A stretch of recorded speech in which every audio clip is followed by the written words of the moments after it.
Hey, it's your old pal Lucid Stu again, and this is Stu's News, a review of American high-speed rail happenings over the last month. In this September 2025 episode, we'll take a look at what went down in August. Starting off with Acela and the NEC, the wait is finally over! The new next-generation Alstom, Avelia, Liberty, Acela 2 train sets are now in service. 5 of those sets took to the Northeast Corridor and started carrying passengers on August 28th as promised. Hey, 2 months later than 4 years late is better than never.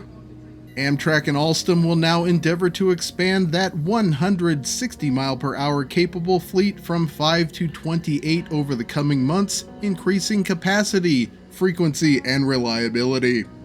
That means the remaining Acela Express sets in service will be leaving us for good. Can we get a woohoo for the Acela Express sets and their 25 years of service? Secretary of Transportation Sean Duffy, who doesn't want to go to Las Vegas, held a presser for the Acela 2 launch, and that event coincided with other exciting news. Amtrak has released its timeline for construction at New York Penn Station. The plan is to investigate the situation, hire a master developer, go through the NEPA process and the design process, and start building by the end of 2027. That is an extremely aggressive schedule. Can they do it? They can if Train Daddy Andy Byford has anything to say about it. He has been tapped by Amtrak and the Trump administration to lead the project. We will be following that closely. In other less positive New York Penn Station news, the Metropolitan Transportation Authority announced that its Penn Station Access project would be delayed yet again, this time to 2028. That project to extend local MTA service to New York Penn over the NEC was originally scheduled to be done at the end of next year. Nearby, the Gateway program provided some updates of its activities between New York and New Jersey on X. The Tunnelly Avenue Bridge project finally sees daylight. That will be ready to have tunnel boring machines roll under it in a few short months. The Gateway program threw up an image of one of the TBMs being constructed and released a blog post about the various types of tunneling they would be doing on the project to build 2 more tubes for the NEC under the Hudson River. It's a good read. I'll put the link in the description if you want to check it out. Up next, we'll head to Washington, D.C. for an announcement by Secretary of Transportation Sean Duffy, who doesn't want to go to Las Vegas, that the Department of Transportation will assume managerial control of Washington Union Station. There were a lot of positive words about cleaning the place up and making it beautiful. That is likely tied to a nearly $9 billion planned renovation of the place.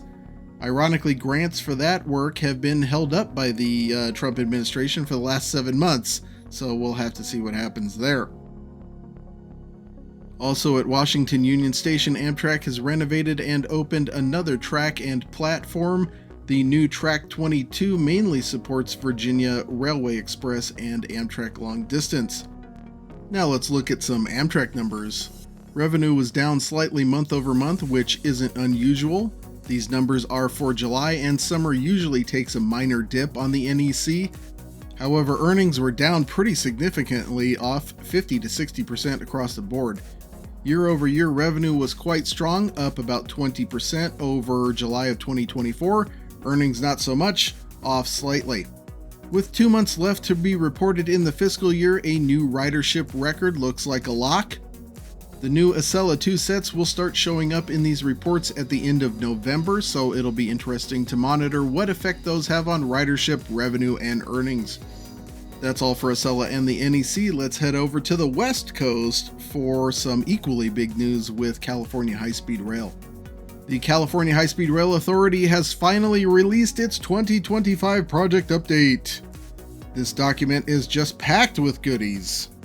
First of all, there are no Phase 1 estimates for cost or completion. It seems we're admitting that LA to San Francisco is so far off now that we don't have to worry about it. But luckily, I've crunched some numbers for you. The authority does provide cost for various other scenarios. One offered is a high-speed build-out between Gilroy and Palmdale that includes Merced. Cost of that is now estimated at $90.85 billion. If we take a quick look at the 2024 business plan, those segments added up to $75.6 billion then, i.e. the cost of the thing just went up 20% in the last 2 years, and that's with the cut rate Central Valley stations they've been talking about. If we apply that 20% increase to the remaining Phase 1 segments, we get a total for Phase 1 of $148.7 billion. If you want to ignore that 20% and simply tack on what's in the 2024 business plan without adjustment or inflation, that's still $139 billion. Those numbers are from the authority, by the way, not me. Here's your new cost for Phase 1 Anaheim to San Francisco. Good luck with that ever happening when the current rate of spending is $1.5 billion a year. By the way, that means the project cost is now inflating by somewhere around $1.3 to $1.6 billion a year, assuming Gilroy to Palmdale is operating by 2038, and about $3.25 billion a year if not. At twice the current rate of spending, you're looking at LA to San Francisco after 2070. Since I've mentioned the scenarios present in the report, the authority offers up 5 different ways of phasing the phases of Phase 1. Those range from the current Merced Bakersfield to Gilroy Palmdale. 2 of those options abandon Merced for later, and none of them reach Los Angeles. How Southern California isn't in full-scale revolt over this is beyond me. Some other big revelations: according to the authority, Phase 1 makes more sense without Merced, and a Bakersfield to Gilroy interim option without Merced is their favored next phase of Phase 1. This would connect with Amtrak San Joaquin's in Madera instead of Merced. Estimated cost on that is $54 billion, 26 to 30 billion of which they do not have. They might be able to scrounge that together from private interests and a cap and invest extension to 2045 though. If the legislature alters the current plan to fit the authority's preferred alternative, that could mean no one watching this in Merced will see high-speed rail there in their lifetime. Needless to say, officials in Merced aren't thrilled by the prospect. From Gilroy, the authority plans to run trains all the way to San Francisco. They suggest that the state should upgrade Gilroy to San Jose for them in a hilarious abdication of responsibility. It's unclear if they would run between Gilroy and San Francisco at 79 or 110 miles per hour, but it sounds more like 79, so it would likely operate like a Caltrain Super Express there. Caltrain currently takes about 2 hours to make that trip. The authority believes that Gilroy to Palmdale Sans Merced can be operating by early 2038, so despite being 7 years behind schedule on Merced Bakersfield and $26 to $30 billion underfunded, they're going to have that running in 12 years. Anyone want to make any bets? There's plenty more in that document. I will release a more in-depth video about it soon. More good news: the Trump administration has announced more California high-speed rail grant rescissions. 4 different ones totaling $175 million this time. The biggest one is for the La Grande overcrossing near Merced that we've talked about previously, being that the authority is now talking about dropping Merced until the next century. It may be a moot point. Rescission of a $54 million grant for the Madera station could have an impact, since it plays a key role in connecting with train services to the north in scenarios that drop Merced.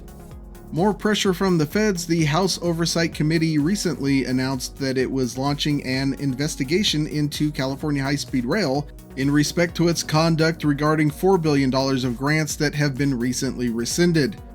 That's likely grandstanding, and the issue will likely play out in the judicial system instead. Speaking of those grants, in litigation over their rescission, the Trump administration has agreed not to distribute those funds elsewhere. This is good news in terms of California high-speed rail potentially getting those funds back in the future, but it also means that the Trump administration now has an excuse to hold up $4 billion in intercity passenger rail grants potentially until 2029. Reactions to all of this have ranged from copium to the strangely reasonable from a conservative voice like Mark Jaffe, who advocates sending the issue back to voters to fix/fund the project. This is a sentiment I agree with. If recent polls are correct, there is broad support for the project, given some ability to adhere to a budget, and a referendum to fix things should be successful. Shifting topics slightly, last month we talked about a City of Lancaster expansion and some potential conflicts with California High-Speed Rail, which would run through the expansion area. Their environmental investigation completed, and I wasn't the only person bringing this up to the city. The city's response was that any building plans presented in the documents were hypothetical, that they were aware of California High-Speed Rail and its routing, and that they had no legal obligation to mention it in their environmental impact research. Still, seems odd not to have mentioned it at all, but at least Lancaster is definitely aware of the situation. That's it for politics. Let's look at the Central Valley progress. Capital outlay budget summary, nothing special again. That'll do it for the fiscal year, and they only spent 76% of their budget that was cut by $700 million. By the way, this data is 2 months old and from June. Construction progress on structures, they have one more started than originally projected for June, same amount complete. The forecast for September is for all but one structure to either be underway or complete. The opposite for Guideway, one fewer mile started than planned, so it's a wash overall. They're on schedule. CP1 earned value chart still at 0.94, indicating slightly behind schedule, but actual progress is now well matched with planned progress, so no biggie. Overall, a decent month at a yawn-inducing pace. At the board meeting on August 26th, the authority went over some specifics regarding the new Central Valley budget. Here's a breakdown of why the budget increased by $1.4 billion. Good luck deciphering that. This chart here compares Merced-Bakersfield estimated costs to funding that includes the $4 billion in clawed-back federal funds and $15 billion in cap and invest money through 2045 that they don't currently have. Even then, they're still only going to have $6.3 billion left over. They have a construction budget for next year of $2.5 billion. They did this year too, and this is what happened, so I'll believe it when I see it. Anyway, that's all for California High-Speed Rail. Let's move on to Brightline West. Brightline West has started construction at its Las Vegas area station site. I made a video about it. Go check it out and find out what's happening there. I will note that nothing is currently happening in the right-of-way anywhere yet. Brightline West has also posted a construction advisory for work in Nevada at Sloan Road and I-15, just outside of the Las Vegas area. This is utility work and not preliminary work for design. That could indicate that work will start soon at the Sloan Vehicle Maintenance Facility, and that would indicate that work in the right-of-way is close, but we'll see. That'll do it for Brightline West. Let's switch coasts and check in on Brightline in Florida. The Florida East Coast Railway sued Brightline over plans to run commuter rail on their FEC right-of-way via Brightline trackage rights. They have an agreement that FECR is to be included in such plans. FECR feels Brightline broke that agreement. The implication is that this may put a damper on Brightline's current quest for cash. Speaking of that, Brightline flipped $985 million in bonds at a near 15% interest rate, showing how desperate they're getting to keep cash flow going. According to municipalbonds.com, that's a record yield. More bad financial news for Brightline. Fitch downgraded $2.2 billion of Brightline's secured private activity bonds to a B rating. One ominous quote from that press release. Quote, "There is a heightened risk that all available liquidity will be depleted in the near term," unquote. In other words, they might run out of money soon. Oof.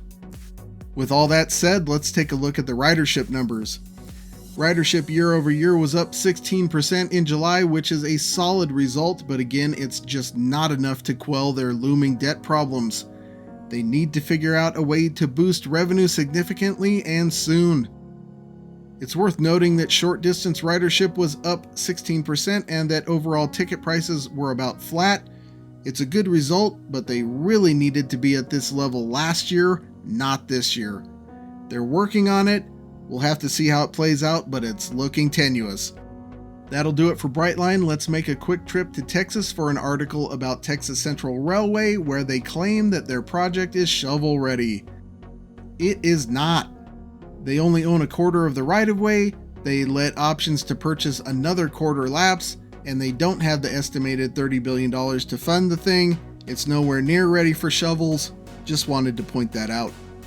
In a similar situation is Northwest Maglev, which had its grant for environmental work yanked by the Trump administration, and its NEPA process halted.